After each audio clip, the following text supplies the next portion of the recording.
আজকে শুনবেন এমন এক মুভির কাহিনী যে মুভিতে নায়ক নায়িকা একে অপরকে সত্যিকারের ভালোবাসতো। তারা নিজেদেরকে এক স্বপ্নের জগতে বন্দি করে রেখেছে। তাদের দুজনের ভালোবাসা এতটাই গভীর ছিল যে একে অপরের মৃত্যুর কথা শুনেও শুধু তাকে নিয়েই চিন্তা করতে থাকতো। তেমনই একটি মুভির গল্প দেখবো আজকের এই ভিডিওতে। Hi, this is Irina and you are watching Irina's world. আর আজকের মুভি ভাগি 4। তো মুভি শুরুতেই আমাদের গল্পের নায়ক রনির অ্যাক্সিডেন্ট হয়, তাও দুইবার। প্রথমে গাড়ি অ্যাক্সিডেন্ট, তারপর ট্রেন অ্যাক্সিডেন্ট। রনিকে হসপিটালে এনে চিকিৎসা শুরু করা হয়। ডক্টর রনির ভাই জিতুকে জানায় অ্যাক্সিডেন্টের কারণে রনি কোমায় চলে গেছে। জিতু তার আদরের ভাইয়ের কথা শুনে কান্না করতে থাকে। এভাবেই 7 মাস পার হওয়ার পর হঠাৎ রনি আলিশার নাম উচ্চারণ করে কোমা থেকে ফিরে আসে। আর সারাক্ষণ আলিশার কথা চিন্তা করে মোবাইলে আলিশার ভিডিও দেখতে দেখতে সময় পার করে। আলিশার ভিডিও দেখার সময় কফিনে লাশ নিয়ে যাওয়ার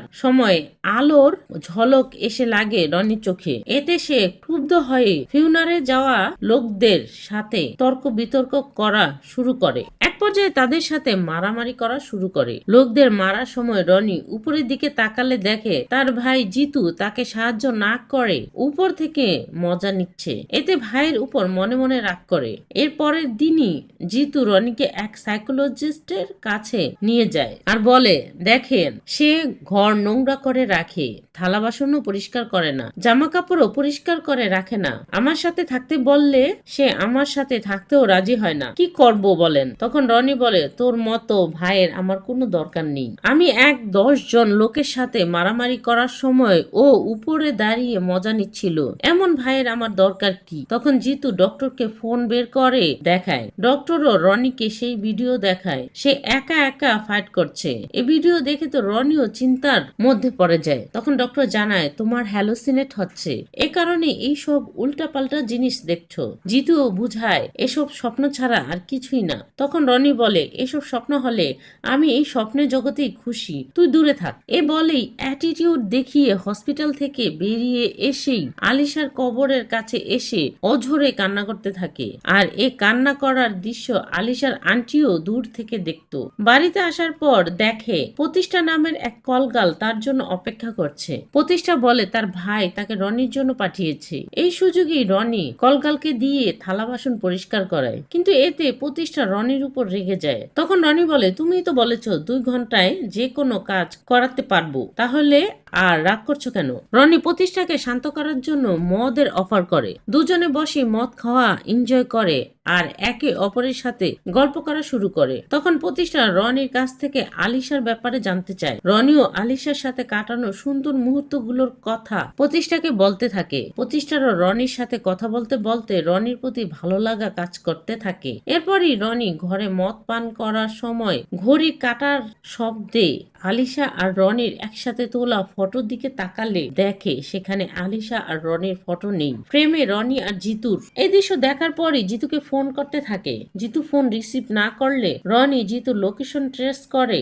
জিতু যেখানে কাজ করছিল সেখানে যেতে থাকে। জিতু যেই আন্টি এর গাড়ি ঠিক করছিল সে আন্টি বলে, তোমার ভাই পাগল, তাকে নিয়ে তুমি খুব পেরেশানের মধ্যে থাকো, তাকে কোনো পাগলাখানায় রেখে এসো, এতে তোমার পেরেশানি কমে যাবে। তখন জিতু বলে, ও পাগল না আন্টি, একটু পেরেশানে আছে, ঠিক হয়ে যাবে। তখনই রনি এসে জিতুকে টানতে টানতে নিয়ে যেতে চাইলে আন্টি বাধা দেয়। এতে রনি আন্টির উপর রেগে যায়। বাসায় আনার পর জিজ্ঞাসা করে কেন আলিশার ফটো সরিয়ে রেখেছে আর ফোন থেকে ভিডিও ডিলিট করে দিয়েছে। তখন জিতু বলে, আমি কিছুই করিনি, সবকিছু তোর হ্যালোসিনেট, আর কিছুই না। তখনই আন্টি পুলিশ নিয়ে হাজির হয়। রনি পুলিশকে উল্টো মারে। এর জন্য পুলিশ রনিকে গ্রেপ্তার করে থানাতে নিয়ে আসে। এদের সাথে জিতুও থানাতে চলে আসে। ইন্সপেক্টর জিজ্ঞেস করে কি হয়েছে দুজনের মধ্যে, সম্পত্তি নিয়ে গন্ডগোল নাকি মেয়ে? তখনই রনি সেল থেকে বলে মেয়ে নিয়ে গন্ডগোল। ইন্সপেক্টর রনির কথা শুনে কবরস্থানে চলে আসে। তখন রনি সবাইকে দেখায় আলিশার কবর, কিন্তু কবরটি ছিল মার্গারেটের। তখন রনি প্রমাণ করার জন্য আলিশার আন্টিকে নিয়ে আসে। আলিশার আন্টিও বলে, ও তো প্রতিদিন এ কবরের সামনে এসে বসে, আমি ভাবছি এ কবর ওর মায়ের। তখন রনি আন্টিরও গলা চেপে ধরে আর বলে, কেন মিথ্যা বলছো? সবাই মিলে রনিকে ছাড়ায়। এরপরই রনি দৌড়াতে থাকে সিন ফ্ল্যাশব্যাকে চলে যায়। আলিশা রনির প্রথম দেখা হওয়ার দৃশ্যে ফিরে যায়। রনি ডিফেন্সে ছিল। এক চোরকে ধরতে গেলে চোরকে ধরার সময় আলিশার ফোনটি পরে ভেঙে যায়। এতে আলিশা খুবই স্যাড হয়ে যায় আর বলে, ফোন আমার লাইফ লাইন, এটা ছাড়া আমি চলবো কিভাবে? তখন রনি রাগান্বিত হয়ে বলে, কি ফোন ফোন করছো? তোমার সামনে দিয়ে নেশাখোর পালাচ্ছিল আর তুমি রিল বানাচ্ছিলে। একদিকে সোশ্যাল মিডিয়া, এতে না থাকলে কারো কিছু আসবে যাবে না, কিন্তু সোশ্যাল রেসপন্সিবিলিটি না পালন করলে সোসাইটি তোমার খবর নিবে। এই কথাগুলো আলিশার খুব ভালো লাগে। রনি আলিশার ভাঙা ফোনটি নিয়ে তার নিজের ফোনটি দেয় ব্যবহার করার জন্য আর বলে ফোনটি ঠিক করে তাকে দিয়ে দিবে। তখনই আলিশার বান্ধবীরা বলে, দিদিকে কি বলবি? তখনই আলিশার দিদিকে দেখানো হয়। সে আলিশাকে ফোনের কথা জিজ্ঞেস করে। তখন আলিশা বলে ভেঙে গেছে আর সাথে রনির খুব প্রশংসাও করে। আলিশার বড় বোন ক্যাথরিন আলিশাকে ছেলেদের বিশ্বাস করতে নিষেধ করে। সে আরো বলে ছেলেরা হলো ধোঁকাবাজ। এর পরের দৃশ্যে আমরা রনিকে দেখি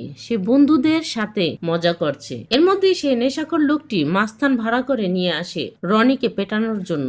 বালি নামের মাস্তান লোকটি আরো 6 জনকে সাথে করে নিয়ে আসে মারামারি করার জন্য। রনি বারের মধ্যে মারামারি করে বারের কোনো ক্ষতি করতে চায় না। এর জন্য বাহিরে এসে দেখে সেই 6 জন লোক তার সাথে মারামারি করার জন্য রেডি। ওরা ফাইট করার জন্য এক একজন করে আসে। রনি সবার অবস্থাই খারাপ করে দেয়। শেষে বাকি থাকে বালি মাস্তান। বালি মাস্তান বুদ্ধি করে বলে তাকে একটু কম মারতে এবং বালি রনিকে তার নাকে ঘুষি মারতে বলে। রনি নাকে ঘুষি মারলে বালির নাক দিয়ে রক্ত পড়া শুরু হয়। তাদের সবার অবস্থা এত খারাপ হয় যে সবাইকে হাসপাতালে ভর্তি করার জন্য নিয়ে যায় রনি। সবার ভর্তি কমপ্লিট হয়েছে বলে জানায় ওয়ার্ড বয়। তখনই কেউ ডাক্তার আলিশার নাম ধরে ডাকে। রনি সেদিকে তাকালে দেখে আলিশাকে ডাক্তার হিসেবে দেখে রনির আলিশার প্রতি রেসপেক্ট বেড়ে যায়। তখনই বালি আলিশাকে ফোনে কথা বলতে দেখে, সারাক্ষণ ফোনে কথা বলবেন নাকি রোগী দেখবেন? তখন আলিশা তার পুরনো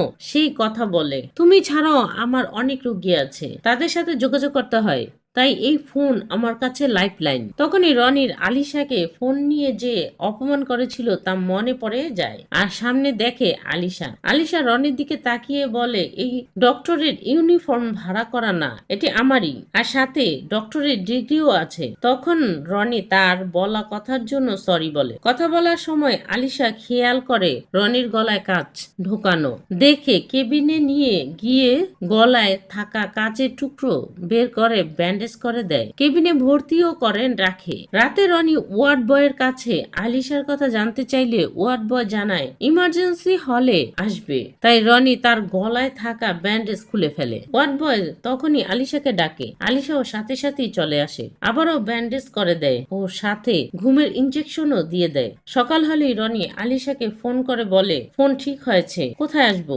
আলিশাও ঠিকানা দিয়ে দেয়। পরের দিন দুজনই একটি ক্যাফেতে দেখা করে। রনি আলিশার ফোন ফেরত দিলে আলিশাও রনিকে রনির ফোন ফেরত দিয়ে দেয়। সেই সময়ই দুই দলের ছেলেদের মধ্যে মারামারি শুরু হয়ে যায়। এক গ্রুপ আরেক গ্রুপের উপর গুলি চালানো শুরু করে। এই দৃশ্য দেখে রনি আর বসে থাকতে পারে না, সেও মারামারি করতে থাকে। গ্রুপের একটি ছেলে রনির মাথায় পিস্তল ধরলে আলিশা এসে সেই পিস্তল নিজের মাথায় রাখে। তখনই রনি ছেলেটির হাত ধরে তাকে সহ তার দলের সবাইকে উত্তম মধ্যম দিতে থাকে আর আলিশা রনির দিকে তাকিয়ে থাকে। সবাইকে মারার পর আলিশাকে এসে জড়িয়ে ধরে। তাদের দুজনের মধ্যে ভালোবাসার সম্পর্ক তৈরি হয়। তারা দুজনে একসাথে খুব সুন্দর সময় কাটাতে থাকে। রনির ডিফেন্সে ডিউটিতে যাওয়ার সময় আলিশা বিদায় দিতে আসে। রনিকে জাহাজ ছাড়ার সময় দূর থেকে কিস করতে দেখে রনির বন্ধু জিজ্ঞেস করে, জিতু আসছে? রনি বলে না, গার্লফ্রেন্ড। বন্ধুটি নিচের দিকে তাকালে কাউকে দেখতে পায় না। দৃশ্য বর্তমানে ফিরে আসে। পুলিশ অফিসার জানতে চায় কোথায় মেয়েটি? তুমি বলছো মরে গেছে, তুমি কি মেরে ফেলেছো? তখন রনি বলে কার অ্যাক্সিডেন্টে মরে গেছে। তখন ইন্সপেক্টর বলে তাহলে অ্যাম্বুলেন্সের ড্রাইভার তো দেখেছে। ড্রাইভারকে ডেকে ইন্সপেক্টর জিজ্ঞেস করে, যখন ওর অ্যাক্সিডেন্ট হয়েছিল তখন তুমিই তো নিয়ে এসেছিলে? ড্রাইভার বলে হ্যাঁ, ওনার যখন অ্যাক্সিডেন্ট হয়েছিল তখন আমি নিয়ে এসেছিলাম। ইন্সপেক্টর ড্রাইভারকে জিজ্ঞেস করে রনির অ্যাক্সিডেন্টের সময় রনি একা ছিল নাকি সাথে কেউ ছিল? ড্রাইভার উত্তর দেয় রনি একা ছিল, সাথে কেউ ছিল না। তখন ইন্সপেক্টর সহ সবাই আলিশার বাড়িতে যায়। বাড়ির অবস্থা একদম ভূত বাংলোর মতো। এবার ইন্সপেক্টর অ্যাক্সিডেন্ট যে দিন হয়েছিল সেদিনের সিসিটিভি ফুটেজ দেখা শুরু করে। রনির গাড়ির দিকে ক্যামেরা জুম করলে গাড়িতে দেখে রনি একাই ছিল। এরপরই ইন্সপেক্টর রনিকে সত্য কথা বলতে বলে। জিতুও বলে ঠান্ডা মাথায় চিন্তা করে বলার চেষ্টা কর। তখনই রনি এক দৌড় মারে। দৌড়াতে দৌড়াতে শ্মশানে চলে এসে দেখে আলিশার বড় বোন ক্যাথরিন রনিকে দেখে চিনতেই পারে না। এর মধ্যে জিতু ও পুলিশের লোকজন চলে আসে। রনি যেহেতু কোনো প্রমাণ দেখাতে পারেনি তাই রনিকে ইন্সপেক্টর লক আপের মধ্যে ভরে রাখে। জিতু অনেক রিকোয়েস্ট করছিল রনিকে ছেড়ে দেওয়ার জন্য, কিন্তু ইন্সপেক্টর কিছুতেই রনিকে ছাড়বে না বলে জিতুকে জানায়। এর মধ্যে প্রতিষ্ঠা লয়ার নিয়ে এসে রনিকে থানা থেকে ছাড়িয়ে আনে। রনি খুব অসুস্থ হয়ে পড়ে, তাই প্রতিষ্ঠা রনির সেবা যত্ন করে সুস্থ করে তোলে। সুস্থ হওয়ার পর প্রতিষ্ঠা রনিকে জিজ্ঞেস করে ওষুধ খাবে নাকি মদ খাবে। তখন রনি মদের বোতল দেখিয়ে দিলে প্রতিষ্ঠা প্রেসক্রিপশনটি মুড়িয়ে ফেলে দেয়। কাগজ মোড়ানোর এ দৃশ্য দেখে রনি আলিশার বাড়ির দিকে ছুটতে থাকে। বাড়ির ভিতর ঢুকে সেই ছবির দিকে তাকালেই দেখে সেদিন ফিউনারেলে আসা মুখোশ পরা লোকগুলো তার সামনে দাঁড়িয়ে আছে। রনি ভাবে তার হ্যালোসিনেট হচ্ছে, তাই এসবে পাত্তা না দিয়ে ছবির দিকে আগায়। ছবিতে হাত দিতেই কেউ গুলি করে রনির উপর। এরপরই বেধর মারা শুরু করে রনিকে। রনি নিজের রক্ত দেখে ভাবে রক্ত তো সত্যি, তবে আমার হ্যালোসিনেট হচ্ছে না। এরপরই সবাইকে বেধর মারা শুরু করে। মার খেয়ে সবগুলো যখন মরে পড়ে থাকে তখন রনি কুড়াল দিয়ে কোবানোর সময় দেয়ালে আঘাত লাগলে আলিশা আর রনির একসাথে তোলা ছবির অংশ বেরিয়ে আসে। সেটা সম্পূর্ণ ভাঙলেই দেখে আলিশা আর রনির একসাথে তোলা সেই ছবি। রনি মনে করে তার হ্যালোসিনেট হচ্ছে। তখনই কাউকে খোঁজার চেষ্টা করে। একজনকে দেখে কোকাচ্ছিল, তাকে ধরে জিজ্ঞেস করে সামনে থাকা ছবিতে কাকে কাকে দেখছে। লোকটি বলে একটি মেয়ে আর আপনি। রনি বলে নাম পর। লোকটি বলে রনি আর আলিশা। তখনই রনি ধারণা করে কোনো পাওয়ারফুল লোকের কাজ এটা। আলিশার পুরো আইডেন্টি মুছে ফেলেছে। তখনই আমরা এই মুভির ভিলেন চাকুকে দেখি। সে তার ভয়ঙ্কর রূপে হাজির হয় আলিশার ছবির সামনে। রনিও এই সব কিছু প্রথম থেকে চিন্তা করতে থাকে, আর তার ভাইও তাদের সাথে যুক্ত। তাই প্রথমেই তার ভাই জিতুকে জিজ্ঞাসা করার জন্য বাড়িতে ফিরে আসে। বাড়িতে আসার পর পুরো বাড়িতেই জিতুকে খোঁজা শুরু করে, কিন্তু কোথাও খুঁজে না পেয়ে আলমারি খুলে দেখে অনেকগুলো টাকার বান্ডিল ও একটি গান। এই সব দেখার পর জিতুকে ফোন করলে জিতু ফোন রিসিভ করে না। তাই রনি জিতুর লোকেশন ট্রেস করতে করতে জিতু যেখানে আছে সেখানে পৌঁছে যায়। সেখানে পৌঁছেই দেখে জিতুকে গলায় দড়ি দিয়ে বেঁধে রেখেছে। জিতুকে দড়ি থেকে নিচে নামালে জিতু বলে ওরা আমাকে টাকা আর গান দিয়েছে যাতে তোকে আমি আলিশার কথা না বলি। রনি জিজ্ঞাসা করে কে বলেছে, তার নাম বলো। একথা জিজ্ঞাসা করার সাথে সাথে জিতুকে টেনে ক্ষেতের ভিতরে নিয়ে যায়। আর কিছু লোক এসে রনির সাথে ফাইট করা শুরু করে। কিছুক্ষণের মধ্যে রনি জিতুকে খুঁজে পায়। পিলো স্নাইপার নিয়ে এসে জিতুর মাথায় গুলি করতে চাইলে রনি নিশানা বরাবর এসে ঠেকায়। তখনই পিলো বিষাক্ত কাটা ছুঁড়ে মারে জিতুর গলায়। সেখানে মৃত্যু হয় জিতুর। সকালে ইন্সপেক্টর এসে দেখে ক্ষেতের মাঝে জিতুর লাশ পড়ে আছে। জিতুর ফোন চেক করলে রনির করা শেষ ভয়েস মেসেজ শুনতে পেয়ে রনিকেই জিতুর খুনি ভাবতে থাকে। রনিকে খোঁজার জন্য বারে চলে আসে। বারে এসে প্রতিষ্ঠাকে জিজ্ঞাসা করে রনির ব্যাপারে, কিন্তু প্রতিষ্ঠা বলে আমি রনির ব্যাপারে কিছুই জানি না। ইন্সপেক্টর প্রতিষ্ঠাকে রনির খবর দেওয়ার জন্য টাকা দেয়। প্রতিষ্ঠাও সেই টাকাই ইন্সপেক্টরকে দিয়ে বলে ওকে খোঁজা ছেড়ে দাও, ও একজনকে খুঁজছে। ইন্সপেক্টর বলে ওকে খোঁজা ছেড়ে দিব যদি কোথায় আছে জানতে পারি। প্রতিষ্ঠা রনিকে ফোন করে বলে এখনই ফোন ফেলে দাও, পুলিশ তোমাকে খুঁজছে। রনিও সাথে সাথে ফোনটি ফেলে দেয়। ইন্সপেক্টর প্রতিষ্ঠাকেও থ্রেট দিয়ে যায় তাকেও গ্রেফতার করবে। এরপরই দেখি রনির গাড়ি একটি খাদের মধ্যে পড়ে আছে। আর রনি অ্যাক্সিডেন্টের দিন কি ঘটেছিল মনে করতে থাকে। সেদিন আলিশার সাথে দেখা করার জন্য আলিশার বাসায় যায়। সেখানে থাকা সকল বাচ্চারা রনিকে দেখে খুশি হয়, কিন্তু আলিশার বোন ক্যাথরিন রনিকে দেখে বিরক্ত হয়। ব্যাপারটা আলিশাও বুঝতে পারে, তাই রনির সাথে গাড়িতে করে যাওয়ার সময় রনিকে ক্যাথরিন সম্পর্কে কিছু বলতেই যাবে, তখনই রনির গাড়ি অ্যাক্সিডেন্ট করে। গাড়িতে আগুন লেগে গাড়ি উড়ে এসে পড়ে রেল লাইনের মাঝখানে। রনি আলিশার দিকে তাকিয়ে বলে, আলিশা তুমি আমাকে ছেড়ে যেও না। আলিশা রনিকে আই লাভ ইউ বলি রনির চোখের সামনেই মরে যায়। রনি শুধু কান্নাই করতে থাকে। কান্না করতে করতে রেল লাইনের দিকে তাকালে দেখে রেলগাড়ি এসে তার অ্যাক্সিডেন্ট হওয়া গাড়ির উপর দিয়ে চলে যায়। এরপরই রনি ডক্টরের বলা কথা মনে পড়ে যায়, তাই ডক্টরকে জিজ্ঞাসা করতে যায় কেন মিথ্যা বলেছে।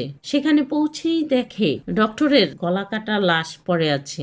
ডক্টরের ঘরের সিসিটিভি ফুটেজ চেক করলে দেখে পিলো আর ক্যাথরিন একসাথে কথা বলছে। তাই রনি শ্মশানের পণ্ডিতকে দিয়ে ক্যাথরিনকে ফোন করে আনে। ক্যাথরিন এসেই পণ্ডিতের সাথে রাগারাগি করতে থাকে, কেন তাকে ফোন করেছে। পণ্ডিত ক্যাথরিনের কথার কোনো উত্তর না দিয়ে পালিয়ে যায়। ক্যাথরিন পেছনে ঘুরে দেখে রনি ক্যাথরিনের চারিদিকে আগুন লাগিয়ে দেয়। তখনই রনি জিজ্ঞেস করে কেন মিথ্যা কথা বলেছে। ক্যাথরিন সব সত্য কথা বলে দেয়। সেদিন পিলো এসে তার গাড়ি জ্বালিয়ে দেয়। আরও বলে রনির থেকে আলিশাকে দূর করে দিতে, তা না হলে এবার গাড়ি জ্বালিয়েছে, পরের বার বাচ্চাদের জ্বালিয়ে দিবে। ক্যাথরিনও বালির কথায় ভয় পেয়ে আলিশাকে রনির থেকে দূরে থাকতে বলে। ক্যাথরিন বলে ওরা খুব ভয়ঙ্কর লোক, 24 ঘন্টায় আমার দিকে নজর রাখে। তখনই পিলো লোকজন নিয়ে এসে ক্যাথরিনের উপর অ্যাটাক করে। রনি ক্যাথরিনকে বালির থেকে বাঁচায় আর বালি সকল লোককে ঘন ধুলাই দেয়। যখনই পিলোর সাথে মারামারি করতে আসে রনি পিলোকে মারতেই পারছিল না। পিলোর ফাইট স্কিল ছিল অসাধারণ। শেষে পিলোই রনিকে মেরে পালায়, কিন্তু পিলোর ফোন পড়ে থাকে। রনি পিলোর ফোন চেক করলেই দেখে প্রতিষ্ঠার নাম্বার, তাই প্রতিষ্ঠার সাথে দেখা করার জন্য বারে চলে আসে। প্রতিষ্ঠাকে জিজ্ঞেস করে কেন ধোঁকাবাজি করেছো। পিলোর সাথে বারবার কথা হয়েছে। তখন প্রতিষ্ঠা বলে আমি তোর সাথে ধোঁকাবাজি করি নাই, তোর সাথে কথা বলতে বলতে তোকে আমার ভালো লেগে গেছে। তখনই কেউ এসে রনিকে গুলি করে। রনি লোকটিকে খুঁজতে খুঁজতে হোটেলের রান্নাঘরে গিয়ে পৌঁছায়। সেখানে প্রতিষ্ঠা আর রনি মিলে মারামারি করে। গ্যাংয়ের একজন পিলোকে ফোন করে সবকিছু খুলে বললে পিলো অর্ডার দেয় মেরে ফেলো রনিকে। অর্ডার পেয়ে লোকটি রনিকে গুলি করলে প্রতিষ্ঠা এসে রনির কাছে দাঁড়ায়, তাই প্রতিষ্ঠার গুলি লাগে। মরার আগে প্রতিষ্ঠা রনির কানের কাছে বলে যায় আলিশা বেঁচে আছে। তাই রনি রাতের অন্ধকারেই যায় আলিশার কবর খুঁড়তে। কবর খুঁড়ে দেখে কবরের ভিতরে পাথর ভরা, তাই রনিও বুঝতে পারে আলিশা বেঁচে আছে। আমরা আলিশাকে দেখি সে চাকুর জন্য গান ও নাচ করছে। এর পরের দৃশ্যে দেখি একটি অন্ধকার বাড়িতে আলিশাকে বাগের সামনে বেঁধে রেখেছে, আর পুরো বাড়িতেই আলিশা আর চাকুর ছবি টানানো। আলিশা চাকুকে দেখে ভয়ে কেঁপে উঠে। তখন চাকু তার কথা বলে, একই চেহারা একই সাউন্ড, কিন্তু চেহারায় কোনো ভয় ছিল না। চাকুর প্রেমিকাকে দেখানো হয়। চাকুর প্রেমিকার নাম অবন্তিকা। বারে নাচার সময় একজন অবন্তিকাকে ব্যাট টাচ করে, তাই অবন্তিকা পুরো গ্রুপকেই চাপাটি দিয়ে কুপিয়ে মেরে ফেলে। আর যে অবন্তিকাকে টাচ করেছে সে খুব রিকোয়েস্ট করে আর কোনো দিনও তোকে টাচ করব না, কিন্তু অবন্তিকা লোকটিকে জানে না মেরে যে হাত দিয়ে টাচ করেছে সেই হাত কেটে নিয়ে আসে চাকুর কাছে। আসলে অবন্তিকা ছিল এক কিলার, কিন্তু অবন্তিকা আর চাকু একে অপরকে খুব ভালোবাসতো। তাদের বিয়ের দিন অবন্তিকা যার হাত কেটেছিল সে এসে ফাদারকে গুলি করে। এরপরে চাকু আর অবন্তিকা মিলে তাদের সাথে ফাইট করে। এক পর্যায়ে অবন্তিকার ও গুলি লাগে, অবন্তিকা মারা যায়। চাকু এ দুঃখ সইতে না পেরে চিৎকার করে কান্না করতে থাকে। এরপরই চার্চে গিয়ে গডের কাছে শুধু অবন্তিকাকে চায়। চার্চ থেকে বের হলেই দেখে আলিশাকে দেখে ভাবে গড তার কথা শুনেছে, অবন্তিকাকে তার জীবনে পাঠিয়ে দিয়েছে। এভাবেই যখন আলিশার দিকে তাকিয়ে থাকে তখন রনি এসে আলিশাকে জড়িয়ে ধরে। এই দৃশ্য দেখে চাকু তো রাগে জ্বলতে থাকে। রেলের অ্যাক্সিডেন্টের সময়ই আলিশাকে চাকুর লোকজন উঠিয়ে নিয়ে আসে আর সব কথা আলিশাকে খুলে বলে। চাকু আলিশাকে আংটি দিয়ে বিয়ের প্রস্তাব দেয়। এতে আলিশা অজ্ঞান হয়ে যায়। জ্ঞান ফিরলে দেখে চাকু তার পাশেই শুয়ে আছে। চাকু আবারও বিয়ের প্রস্তাব দেয়। আলিশা বলে আমি রনিকে ও রনি আমাকে ভালোবাসে। চাকু বলে ও তোমাকে কিছুদিনের মধ্যেই ভুলে যাবে। আলিশা বলে ও যদি 1 বছরের মধ্যে আমাকে ভুলে যায় তবে 1 বছর পর আমি তোমাকে বিয়ে করব। ইন্সপেক্টর সারা দেশের সিসিটিভি ফুটেজ চেক করছিল রনিকে দেখার জন্য, কিন্তু কোথাও রনিকে দেখা যাচ্ছিল না। কিছুক্ষণ পর রনি থানায় এসে ইন্সপেক্টরকে জানায় আলিশা বেঁচে আছে। পিলো চাকুকে বলে আলিশাকে ভুলানোর অনেক চেষ্টা করেছি, কিন্তু রনি কিছুতেই আলিশাকে ভুলেনি। কালকে শর্তের শেষ দিন, কিভাবে শর্তে জিতবো। তখন চাকু বলে থানা থেকে টাকা দিয়ে রনিকে নিয়ে এসো। আর চাকু আলিশাকে রনি আর প্রতিষ্ঠার একসাথে তোলা ছবি দেখালে আলিশা রনির সাথে দেখা করতে চায়। চাকুও রনির সাথে দেখা করার ব্যবস্থা করে। রনিকে বলে ওরা আমাকে অন্য মেয়ের সাথে তোমার ছবি দেখিয়েছে, মনে করেছে এ মিথ্যা, আমি বিশ্বাস করব। রনি বলে মিথ্যা না, সত্য। তখনই আলিশা রনির উপর রাগ করে চাকুকে বিয়ে করার সিদ্ধান্ত নেয়। আলিশা চলে গেলে রনির উপর টর্চার করা শুরু করে। রনিও ওদের সাথে ফাইট করতে করতে বাহিরে বেরিয়ে আসে আর চার্চের দিকে তাকালে দেখে আলিশা চার্চের দিকে যাচ্ছে। রনিও পোলোকে তার ভাই জিতুকে যেভাবে মেরেছিল ওইভাবে মৃত্যু দেয়। এরপরে চার্চে চলে এসে সবার সাথে ফাইট করা শুরু করে। একজন এসে বলে রনি পোলোকে মেরে ফেলেছে। একথা শুনি চাকু রনিকে বেধড় মারা শুরু করে। রনির অবস্থা খারাপ করে ফেলে। আলিশাকে গান দিয়ে বলে ও তোমাকে ধোকা দিয়েছে, ওকে মেরে ফেলো। আলিশা রনির কাছে এসে বলে রনি আমাকে কখনোই ধোকা দিতে পারে না। রনির হাতে গান দিয়ে বলে চাকুকে হত্যা করো, কিন্তু রনি চাকুকে গুলি না করে দুজনেই ফাইট করা শুরু করে। ফাইট এর এক পর্যায়ে যিশুর মূর্তি এসে পড়ে চাকুর উপর, এতে চাকু মারা যায়। আলিশা আর রনি এক হয়ে যায়। তাদের দুজনের মিল দেখিয়েই মুভির কাহিনী শেষ করা হয়। সবশেষে ধন্যবাদ আপনাকে ভিডিওটি শেষ পর্যন্ত দেখার জন্য।